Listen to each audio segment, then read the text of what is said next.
భక్తివన్ ప్రేక్షకులకు శుభోదయం 17/1/2025 స్వస్తి శ్రీ చాంద్రమానం క్రోధినామ సంవత్సరం ఉత్తరాయణం హేమంత ఋతువు పుష్యమాసం కృష్ణపక్ష చవితి శుక్రవారం చవితి తెల్లవారుజామున 5:31 వరకు మఘా నక్షత్రం మధ్యాహ్నం 1:22 వర్జన్ రాత్రి 9:58 11:41 వరకు దుర్ముహూర్తాలు ఉదయం 8:50 9:35 వరకు మళ్ళీ మధ్యాహ్నం 12:32 నుండి 1:16 వరకు సూర్యోదయం 6:38 సూర్యాస్తమయం 5:42 అమృత గడిలు ఉదయం 10:50 నుండి 12:31 వరకు రాహుకాలం ఉదయం 10:30 నుండి 12 వరకు రాహుకాలం శుభ సమయం ఉదయం 7 నుండి 8 వరకు సాయంకాలం 4:50 నుండి 5:30 వరకు శుభయోగం. అలాగే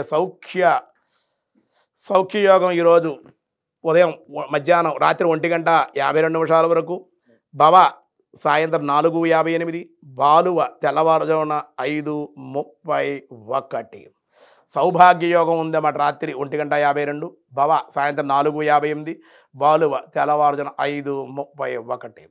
ఈరోజు దినారంభ చక్రాల్లో దినఫలాల్లో ముందుగా మేషరాశి వారికి ఈరోజు బాగుంది. బంధుమిత్రుల యొక్క కలయిక, నూతనమైన వస్త్ర ప్రయాణ లాభాలు ఉన్నాయి.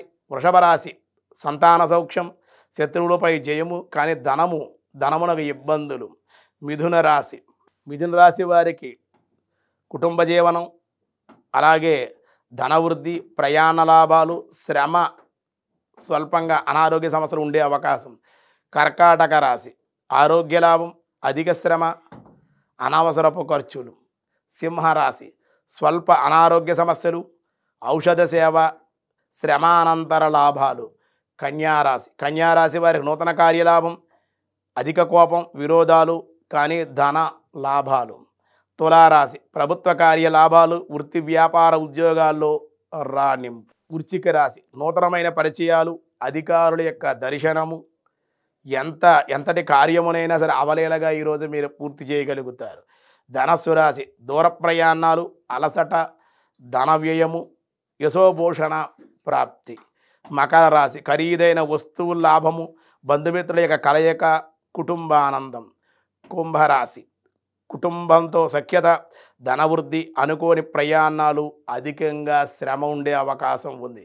మీనరాశి వారికి అనారోగ్య సమస్యలు ఉంటాయి, వాటి నుంచి బయటపడే అవకాశం ఉంది. ఈరోజు ఆనందం, బంధు సంగమం కూడా ఉంది. ఈరోజు విష్ణు సహస్రనామంలో ఏం చెప్తున్నారో చూద్దాం.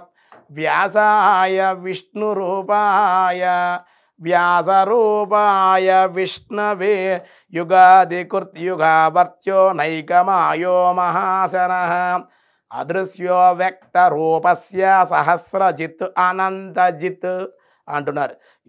ఇందులో అష్టవేద దివ్యనామాలు 8 నామాలు ఉన్నాయి అందులో. కాబట్టి యుగాధికృత్ అనంతమ యుగాధికృతే నమః. అనంతమగు కాలస్వరూపుడు భగవానుడు. ఆయనే కాలమునకు కృత, త్రేత, ద్వాపర, కలియుగము 4 యుగాలుగా విభజించబడ్డాయి. మరియు